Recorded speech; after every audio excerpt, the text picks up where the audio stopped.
اللہ نے کن سے پیدا کیا کہ ہو جا فیکون، وہ ہو گئی۔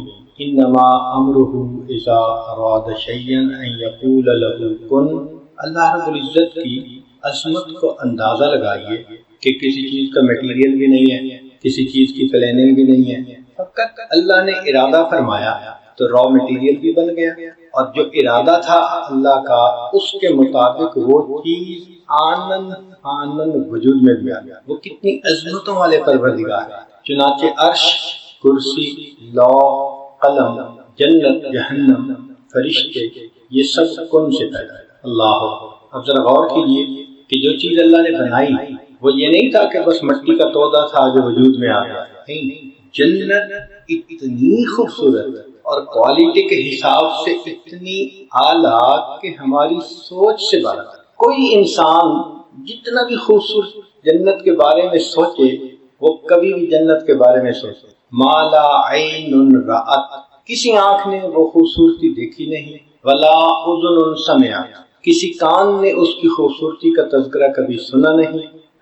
ولا خطر علی قلب بشر، کسی بشر کے دل پر اس کا گمان تک نہیں ہوتا۔ ایسی جنت کو اللہ نے کن سے بنا دیا۔ اللہ اکبر کبھی اس کی کمیت کا اندازہ لگائیں، سائز کا کہ وہ کتنی بڑی ہے۔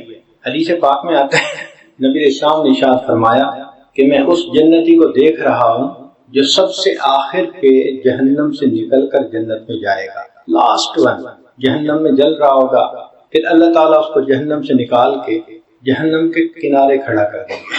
جب اس کو یہ یقین ہو جائے گا کہ مجھے جہنم سے تو نکال دیا گیا، تو وہ اللہ تعالیٰ کی بارگاہ میں عرض کرے گا یا رب یا رب۔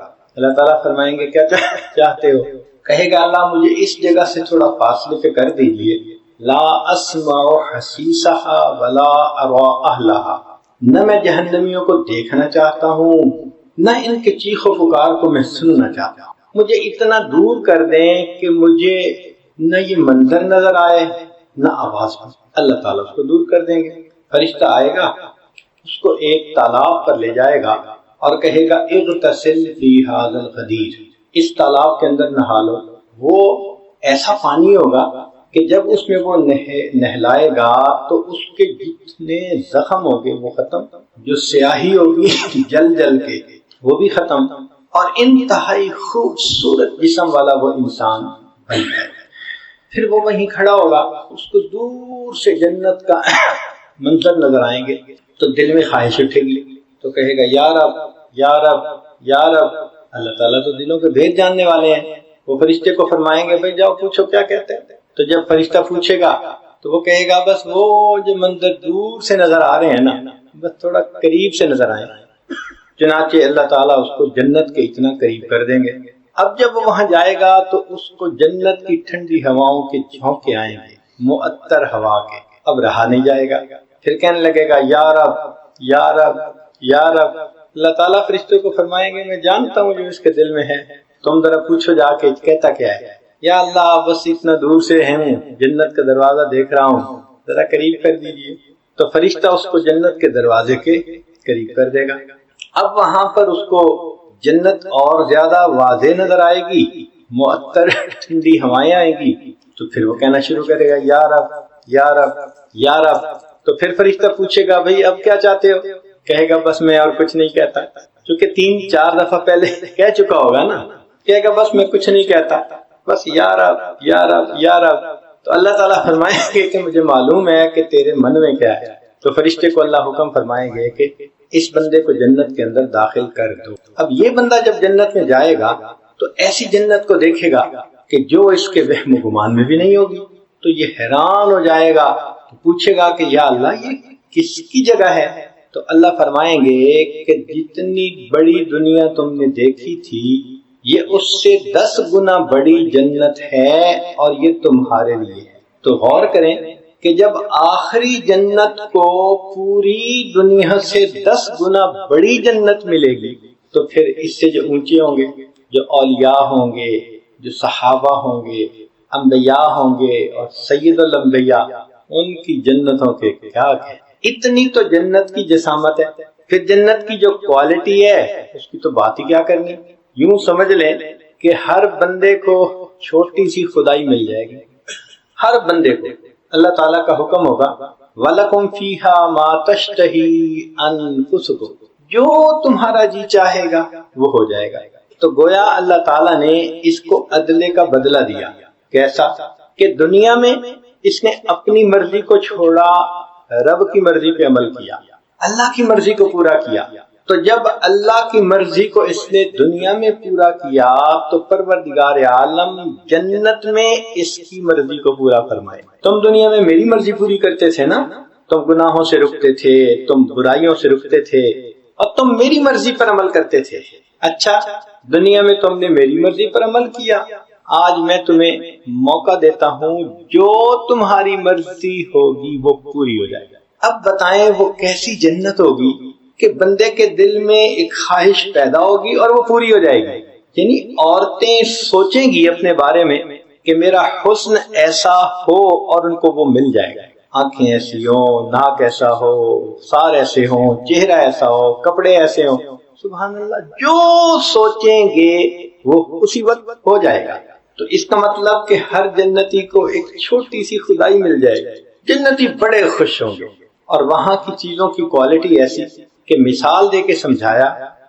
بچہ ماں کے پیٹ میں ہوتا ہے تو رحم کے اندر پانی ہوتا ہے جس کے اندر وہ فلوٹ کر رہا ہوتا ہے، لیکوڈ ہوتا ہے. اسی لیے تو والدہ چلتی پھرتی کام کرتی ہے تو وہ شاک ابزاربر کا کام کرتا ہے. اگر یہ نہ ہوتا تو بچہ تو ماں کے بطن میں صحیح رہ ہی نہ سکتا. تو اللہ رب العزت نے اس کو اس لیکوڈ کے اندر فلوٹنگ بنا دیا. اور دوسرا کہ جب عورت امید سے ہوتی ہے تو اس کے ماہانہ ایام ختم ہو جاتے ہیں. کیوں؟ کہ اب وہی جو ایام والا خون تھا وہ اس کی غذا بنتا ہے. اب انسان اگر سوچے کہ بچپن میں ماں کے بطن میں ہم کیسی جگہ پر تھے کہ پیشاب تھا جس کے اندر ہم فلوٹ کر رہے تھے اور یہ ہماری غذا بن رہی تھی، تو بندے کو کراہت ہوتی ہے، نفرت آتی ہے. تو علماء نے لکھا جس طرح ماں کے پیٹ میں بچے کی غذا کے بارے میں سوچ کر نفرت آتی ہے، جنتی جب جنت میں دنیا کی غذاؤں کے بارے میں سوچے گا اس کو ایسے نفرت آئے گا.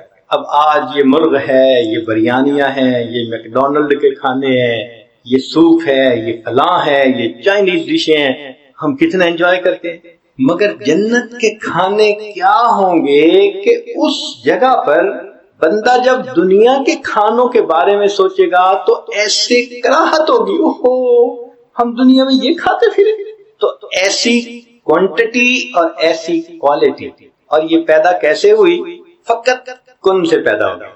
اور پھر اس کی ایک وسعت کا اندازہ لگائیے کہ سارے جنتی جنت میں ہوں گے، لیکن اللہ تعالیٰ ان کے عملوں کے برابر ان کو درجے عطا کریں گے.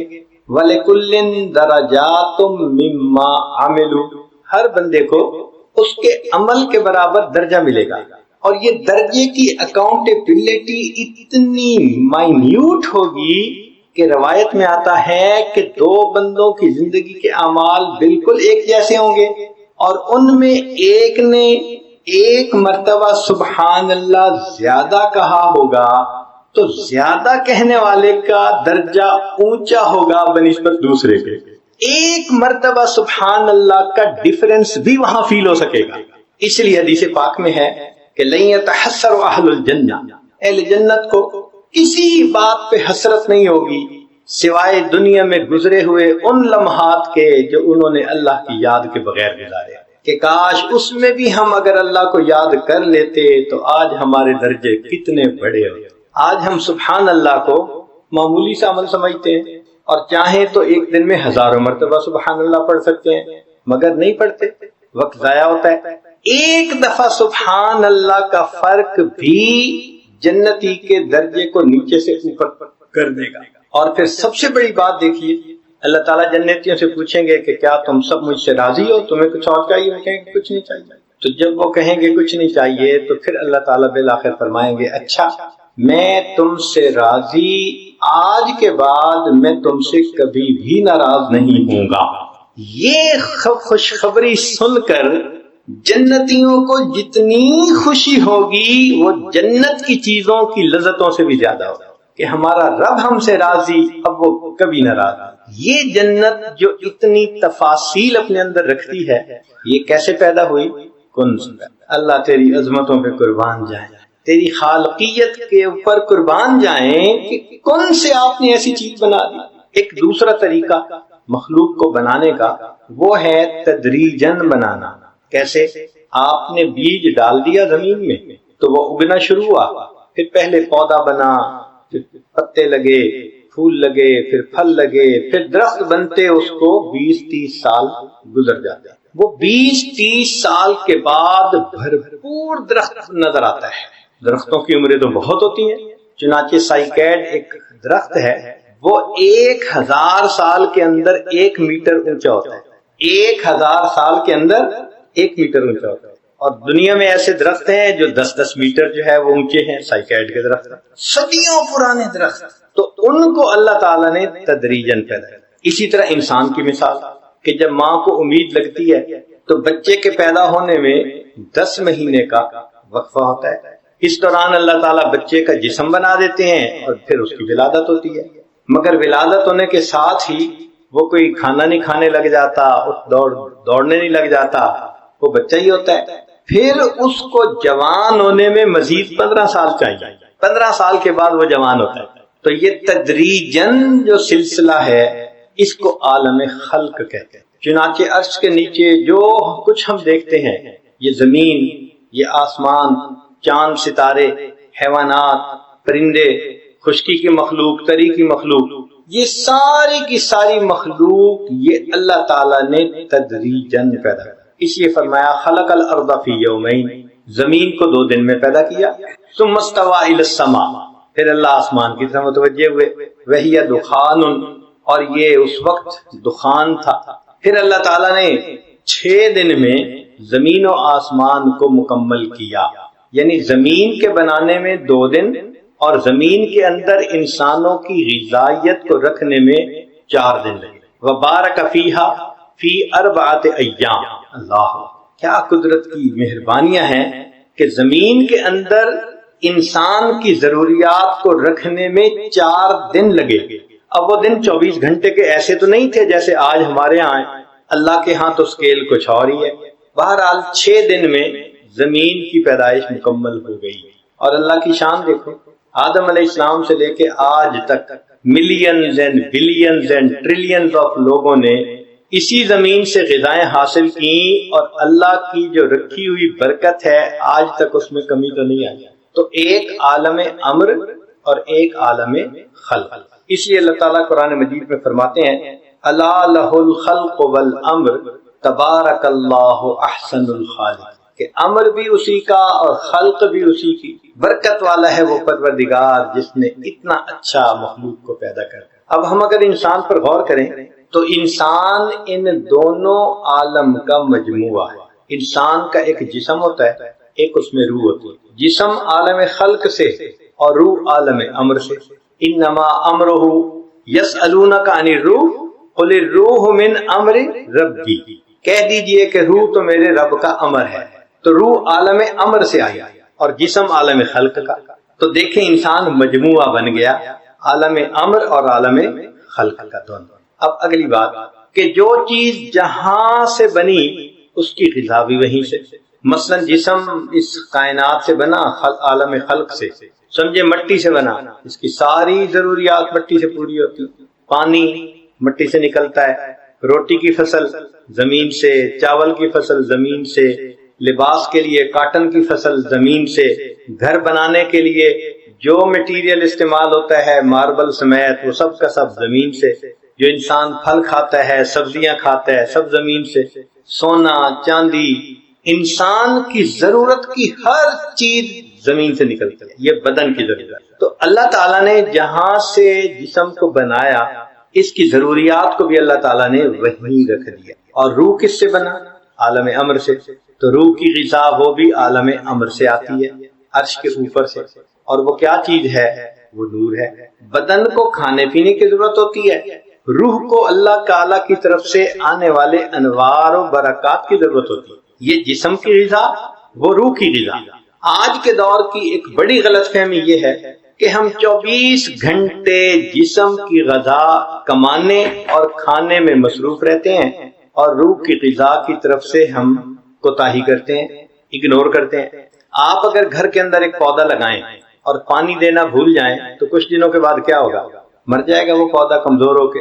جس طرح پانی نہ ملنے سے پودا کمزور ہوتے ہوتے بالآخر مر جاتا ہے، روح کو اگر انسان غذا نہ دے تو روح بھی کمزور ہوتے ہوتے بالآخر مردہ ہو جاتا ہے۔ اس لیے انسان دیکھنے میں چل پھر رہا ہوتا ہے مگر دل مردہ ہوتا ہے۔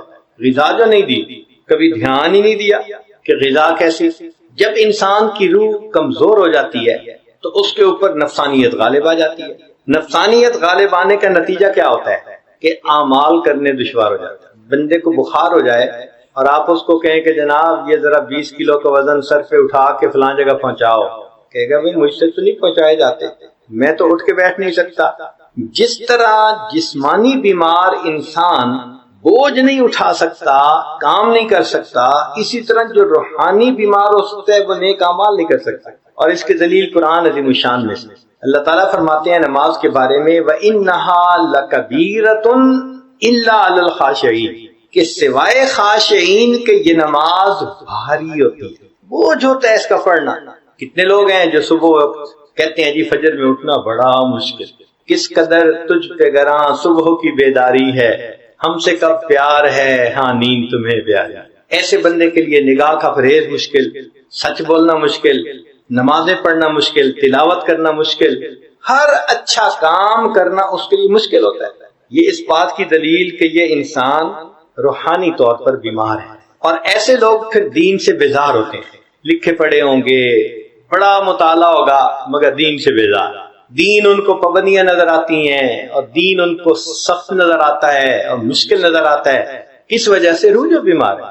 چنانچہ آپ غور کریں کہ آج کے دور میں ہم بیٹے کی شادی کسی لڑکی کے ساتھ کرتے ہیں تو ان کے جسم میچور ہوتے ہیں، خاوند کی عمر 22 سال اور بیوی کی عمر 20 سال، تو جسم تو میچور ہو گئے کیونکہ 20 سال ان کو کھانا ملتا رہا، غذا ملتی رہی، نورشمنٹ ملتی رہی، تو جسم پروان چڑھا، اور ان کی روح، اس کو تو غذا نہیں ملی ہوتی تو روح کی ڈیولپمنٹ نہیں ہوتی، تو روح کی مثال 3 سال کے بچے کی۔ اسی لیے شادی ہوتے ہی آپس میں جھگڑے شروع ہو جاتے ہیں۔ ان جھگڑوں کی بنیاد کیا ہوتی ہے؟ نہ ادھر روح پوری طرح جوان ہے نہ ادھر روح پوری طرح جوان ہے۔ اچھا ایک مثال سن لیں، آپ ایک کمرے میں 3 سال کی عمر کے 2 بچوں کو ذرا تھوڑی دیر الگ کر دیں، 10 منٹ کے اندر ان کی لڑائی ہو جائے گی، 10 منٹ کے بعد چیخو پکار شروع ہو جائے گی۔ کیوں؟ وہ جی بچے تھے، انہوں نے تو لڑنا ہی تھا۔ تو ان جوان العمر میاں بیوی کی مثال بھی اصل میں وہ 3 سال کے بچوں کی ہے۔ شادی ہونے کے بعد چیخو پکار، لڑکی والوں کو دیکھو تو ادھر چیخو پکار ہے، شکوے شکوے، لڑکے والوں کو دیکھو تو ادھر چیخو پکار۔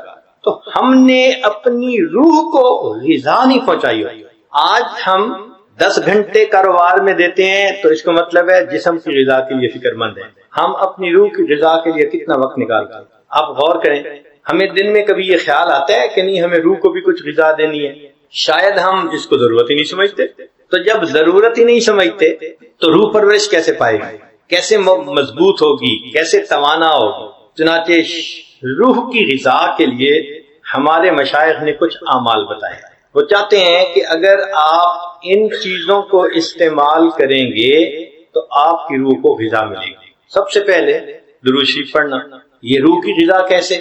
وہ ایسے کہ حدیث پاک میں آتا ہے کہ جو شخص ایک مرتبہ نبی علیہ السلام پر درود بھیجتا ہے اللہ تعالیٰ اس بندے پر 10 رحمتیں نازل فرماتے ہیں۔ تو رحمتوں کا نزول ہوا نا، تو یہ رحمتیں کس کی غذا بنے گی؟ روح کی غذا بنے گی۔ اور ہماری تو کوتاہی یہاں کہ 100 مرتبہ بھی درود شریف روز نہیں پڑھ پاتے۔ ایک صحابی نے سوال کیا اللہ کے نبی صلی اللہ علیہ وسلم میں کتنا درود شریف پڑھوں؟ فرمایا جتنا پڑھ سکتے ہو۔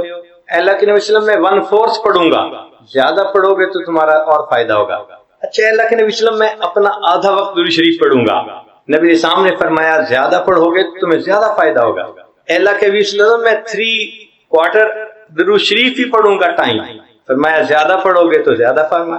حدیث پاک میں ہے کہ اس صحابی نے کہا اے اللہ کے نبی صلی اللہ علیہ وسلم میں پورا وقت ہی درود شریف پڑھتا رہوں گا۔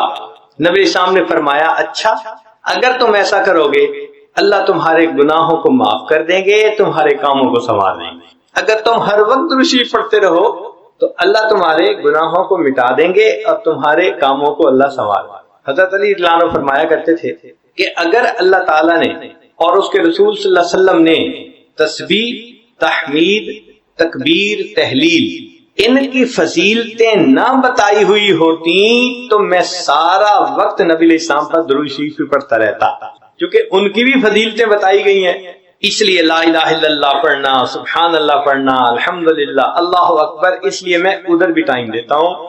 اگر وہ اللہ اور اس کے رسول صلی اللہ علیہ وسلم نے فضائل نہ بتائے ہوتے تو میں سارا وقت نبی علیہ السلام پہ درود شریف ہی پڑھتا رہتا۔ اب یہ درود شریف کا پڑھنا روح کی غذا اور سند ہے کہ ایک دفعہ پڑھنے پر 10 رحمتوں کا نزول، تو یہی رحمت تو انسان کی روح کی غذا ہے۔ پھر اس کے بعد تلاوت قرآن پاک، اس کا پروف کیا ہے؟ فرمایا وَإِذَا قُرِئَ الْقُرْآنُ فَاسْتَمِعُوا لَهُ وَأَنصِتُوا لَعَلَّكُمْ تُرْحَمُونَ، تم پر رحمتیں برسائی جائیں۔ تو قرآن پاک سے ثبوت مل رہا ہے کہ تلاوت قرآن پر انسان کے اوپر اللہ کی رحمتیں برسیں تو وہ روح کی غذا ہوتی ہے۔ اب اس کے 2 طریقے ہیں، یا تو انسان ناظرہ پڑھے یا یاد کیا ہوا پڑھے، اور اس سے بھی بہتر یہ کہ اس کو نماز کی حالت میں پڑھے، پھر اور زیادہ رحمتیں بڑھ گئیں۔ چنانچہ آپ اپنے اکابر کی زندگیوں کو دیکھیں تو ان کی زندگی کا ایک بڑا معمول تھا رات کا بیشتر حصہ تہجد کی نماز میں اللہ کا قرآن پڑھنا، اور یہ نہیں تھا کہ وہ سارے کئی پارے ہی پڑھتے تھے، پارے بھی پڑھتے تھے، اور کئی مرتبہ ایک ایک آیت کو بار بار پڑھ کر کندے مکرر کا مزہ لیا کرتے۔ قاسم بن محمد بن بکر صدیق اللہ عنہ جو فقہائے سبع مدینہ میں سے تھے فرماتے ہیں کہ میں نے اپنی پھوپھی عائشہ صدیق اللہ عنہ کو دیکھا، انہوں نے چاشت کے نوافل کی نیت باندھی اور ایک آیت کو پڑھنے لگی۔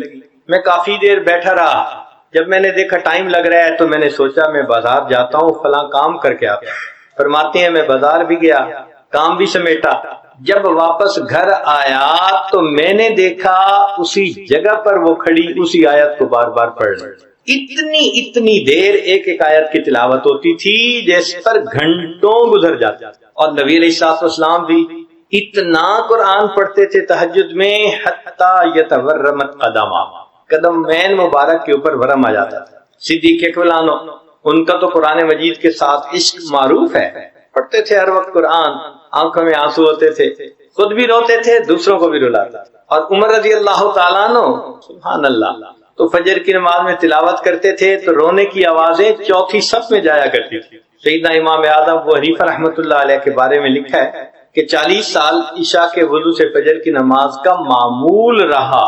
اب اس کا یہ مطلب نہیں کہ کبھی درمیان میں کچھ تبدیلی نہیں ہوئی، یہ تو عرف میں ایک بات کی جاتی ہے، اور جو بات عرف میں کی جائے اس کو اسی طرح قبول کرتے ہیں۔ اس کی مثال سن لیجئے، ایک بندہ پڑھتا ہے پھر کالج میں پڑھانے لگ جاتا ہے، حتیٰ کہ پڑھاتے پڑھاتے اس کی وہیں وفات ہو جاتی ہے، تو لوگ بات کرتے ہیں اور اس نے تو ساری زندگی بس پڑھنے پڑھانے میں ہی گزار دی۔ اب اس کا کیا مطلب؟ درمیان میں ایک دن بھی چھٹی نہیں ہوتی تھی۔ عرف میں کہا جاتا ہے کہ پورا گویا وقت ہی اس نے اسی ترتیب پر گزار دیا، تو اسی طرح 40 سال ان کا معمول رہا۔ اگر درمیان میں کوئی ایک آدھ دن ایسا نہ بھی ہو سکا یا وضو درمیان میں کر لیا تو اس میں کون سا اشکال ہے؟ انسان عرف میں بات کر جاتا ہے۔ اب اس کی دلیل سن لیجئے، قرآن مجید میں ہے ملکہ بلقیس تھی وَأُوتِيَتْ مِنْ كُلِّ شَيْءٍ، ہر چیز اس کے پاس تھی۔ اب کل کے لفظ کو کوئی پکڑ کے بیٹھ جائے جی اس کے پاس ریفریجریٹر تھا، اس کے پاس مرسیڈیز گاڑی تھی، جی کل کہا ہے قرآن نے، تو کہیں گے عقل کے اندھے اس زمانے میں جو بادشاہوں کے پاس ہوتا تھا وہ سب کچھ تھا۔ اب کل کے اندر کیوں تفصیل لے کے بیٹھ گئے ہو کہ یہ تھا یہ تھا یہ تھا؟ تو عرف میں بات کی جاتی ہے۔ تو اسی طرح یہ کہا کہ 40 سال عشاء کے وضو سے فجر کی نماز پڑھی، معمول تو رہا نا ان کو۔ خود امام شافعی رحمۃ اللہ علیہ فرماتے ہیں میں مکہ مکرمہ سے مدینہ طیبہ گیا تو مجھے 16 دن لگے راستے میں، اور میں نے اس دوران 16 مرتبہ قرآن مجید کو مکمل پڑھ لیا۔ اتنا قرآن پاک پڑھا کرتے تھے۔ اب ذرا ہم اپنی زندگیوں کو دیکھیں، کتنی تلاوت ہے ہماری زندگیوں میں۔ اکثر تو ایسے کہ قرآن پڑھتے ہی نہیں ہے، اکثریت کی زندگی میں قرآن کی تلاوت آج نہیں ہے، اور جو پڑھتے بھی ہیں تو وہ بھی پاؤ پڑھ لیا، آدھا پارا پڑھ لیا، مشکل سے ایسے لوگ ہوں گے جو ایک پارا پڑھتے ہیں. تو اس کا مطلب ہے کہ ہم اپنی روح کو غذا پہنچا ہی نہیں. بھائی کھانا تو کھاتے ہیں دن میں 3 مرتبہ، اور اگر ایک دن کھانا نہ ملے، نہ ناشتہ، نہ دوپہر کا کھانا، نہ رات کا کھانا، تو اگلے دن اٹھتے ہوئے سر چکراتا ہے، کھڑا نہیں ہوا جاتا. تو ایک دن کے غذا کے ناغے پر اگر بدن کی کمزوری اتنی ہو گئی کہ چکر آتے ہیں، تو جس روح کو غذا ملی ہی نہیں، مہینوں کے حساب سے، سالوں کے حساب سے، اس روح کا کیا حال ہوگا؟ اس لیے اللہ تعالیٰ نے دن میں 5 وقت نماز متعین فرمائی کہ میرے بندوں کو دن میں 5 مرتبہ روحانی غذا ملنی چاہیے. جو 5 نمازیں پڑھتا ہے اس کی روح کو 5 مرتبہ نورشمنٹ مل جاتی ہے اور انسان روحانی طور پر مضبوط محسوس کرتا ہے. پھر تیسری چیز اللہ کا ذکر، اس سے بھی نور اترتا ہے، اور اس کی دلیل قرآن عظیم الشان میں حدیث مبارکہ میں بھی ہے. نبی اسلام نے فرمایا جب کچھ لوگ اللہ کی یاد کے لیے اکٹھے ہوتے ہیں، نازلت علیہم السکینہ، ان پر سکینہ نازل ہوتی ہے. اور قرآن مجید میں سکینہ کا مطلب نور، فانزل اللہ سکینتہ علی رسولہ وعلی المؤمنین. تو سکینہ نور کو کہتے ہیں، برکت کو کہتے ہیں. تو یہ ذکر کرنے پر انسان کے اوپر سکینہ نازل ہوتی ہے. جتنی دیر ذکر کرتا رہے گا اتنی دیر روح کو غذا ملتی رہے گی، چاہے زبانی ذکر کرے یا چاہے قلبی ذکر کرے. اس لیے فرمایا کہ جب تم جنت کے باغوں میں جاؤ تو چر لیا کرو. صحابہ نے پوچھا جی جنت کے باغ کیا؟ فرمایا حلق الذکر، ذکر کے حلقے. تو معلوم ہوا کہ یہ جو ذکر کے حلقے ہیں ان پر اللہ کی طرف سے رحمتیں اترتی ہیں. اور حدیث پاک میں ہے کہ جب کچھ لوگ اکٹھے ہوتے ہیں من بلاد شتیٰ، مختلف شہروں سے، وقبائل شتیٰ، مختلف قبیلوں برادریوں کے، ایک جگہ اللہ کو یاد کرنے کے لیے اللہ ان کے اوپر اپنی رحمت نازل فرما دے. تو ذکر سے بھی انسان کی روح کو غذا ملتی ہے. اور ہم کتنا ذکر کرتے ہیں پوچھو ذرا. ناشتے میں لگتا ہے آدھا گھنٹہ، اور دوپہر کے کھانے میں ماشاءاللہ 1 گھنٹہ، اور رات تو باہر کھانے کی عادت ہوتی ہے نا کئی لوگوں کو، تو لگاتے ہیں 2 گھنٹے. تو جہاں کھانے پہ 3 گھنٹے 24 میں سے لگا دیے، وہاں ذکر کے لیے کوئی کہتا ہے 5 منٹ، کوئی کہتا ہے جی 2 منٹ، کوئی کہتا ہے 10 منٹ. بھائی اگر کسی پرائمری بچے کو کہنا، پرائمری پڑھنے والے بچے کو کہ بچے تو نے 15 منٹ روزانہ پڑھنا ہے، وہ پرائمری امتحان میں پاس نہیں ہو سکتا، تو کیا 15 منٹ روزانہ مراقبہ کرنے والا ولایت کے امتحان میں پاس ہو جائے گا؟ اور نرسری کلاس میں 15 منٹ روز پڑھے اور پھر کتاب ہٹا لو اس سے، تو 15 منٹ پڑھ کے تو وہ نرسری میں پاس نہیں ہو سکتا. تو 15 منٹ مراقبے کر کے ہم کہاں ولایت کا نور پائیں گے؟ تو اس لیے ہمیں چاہیے کہ ہم ذکر زیادہ کریں. ہمارے مشائخ نے اس کا آسان طریقہ یہ بتا دیا کہ بھئی دیکھو تم ہر وقت بیٹھے تو نہیں رہ سکتے سب کام چھوڑ کے، تو اس کا بہترین طریقہ دست بکار دل بیار، ہاتھ کام کاج میں مشغول، دل اللہ کی یاد میں مشغول. تو تمہیں گھنٹوں وہ رحمت، وہ نور اپنے دل میں جمع کرنے کا موقع مل جائے گا. یہ نغمہ فصل گلو لالا کا نہیں پابند، بہار ہو کے خزاں لا الہ الا اللہ. جو بھی ماحول ہو، جو بھی موسم ہو، جو بھی سیزن ہو، ہر حال میں لا الہ الا اللہ. اور اللہ تعالیٰ چاہتے ہیں کہ میرے بندے میری یاد میں زندگی گزارے. شاعر نے لکھا غضب کیا تیری یاد نے مجھے آ ستایا نماز میں. یعنی کہنا وہ یہ چاہتے ہیں کہ اللہ تعالیٰ میں نے نماز کی نیت باندھی تو میرا دل آپ کی طرف متوجہ ہو گیا. غضب کیا تیری یاد نے مجھے آ ستایا نماز میں، میرے وہ بھی سجدے ادا ہوئے جو قضا ہوئے تھے نماز میں، جو قضا ہوئے